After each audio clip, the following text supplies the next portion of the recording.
Hello, how was your weekend? Well, Sunday ആയിട്ട് this was my പരിപാടി. Okay, ഞാൻ family ആയിട്ട് രാജേന്ദ്ര മൈതാനത്ത് പോയിട്ടുണ്ടായിരുന്നു ഇൻ ദ ഈവനിങ്. നിങ്ങൾക്ക് എന്നെ അറിയാമെങ്കിൽ യു വിൽ നോ ദാറ്റ് ഞാൻ ഒരു ഭയങ്കര വലിയ പെറ്റ് ലവറാണെന്ന്.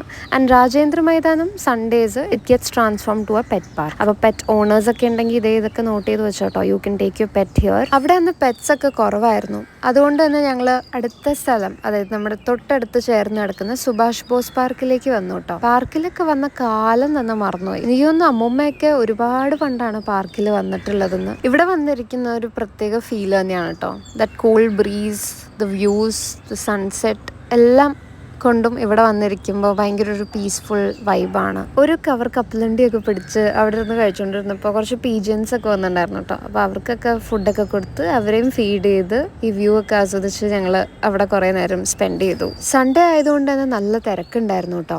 ഫാമിലി ആയിട്ടും ഫ്രണ്ട്സായിട്ടും കപ്പിൾസൊക്കെ ആയിട്ട് ഒരുപാട് ആൾക്കാരുണ്ടായിരുന്നു.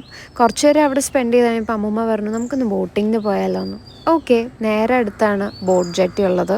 അപ്പം നമ്മൾ അവിടെ നിന്ന് നേരെ വൈപ്പിനിലേക്ക് ടിക്കറ്റ് എടുത്തിട്ട് ബോട്ടിലേക്ക് കയറി ഒരു ബോട്ട് യാത്രയും എക്സ്പീരിയൻസ് ചെയ്യുകയാണ്. ഇന്ന് രാവിലെ എണീച്ചപ്പോൾ ഞങ്ങൾക്ക് സത്യം പറഞ്ഞാൽ ഒരു പ്ലാനും ഉണ്ടായിരുന്നില്ല. എവിടെയെങ്കിലും പോകണം ഈവനിങ് സ്പെൻഡ് ചെയ്യാൻ എന്നാണ് ആലോചിച്ചത്. അപ്പം എല്ലാം ഇമ്പൾസീവ് ഡിസിഷൻസ് ആയിരുന്നെങ്കിലും we had a lot of fun and that's how I spend my Sunday. അപ്പം നിങ്ങളുടെയൊക്കെ സൺഡേ പ്ലാൻസ് ഒക്കെ എന്തായിരുന്നു? And can you suggest me more destinations like these where I can visit with my family for an evening? അപ്പോൾ അത്രയേ ഉള്ളൂ. അടുത്ത വ്ളോഗിൽ കാണാം. Till then by.